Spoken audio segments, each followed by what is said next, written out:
Panahon na ng pagbabago, dahil sa ito ay kinakailangan tayo na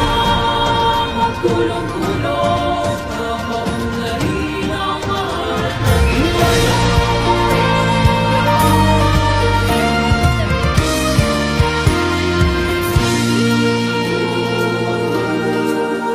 Panahon na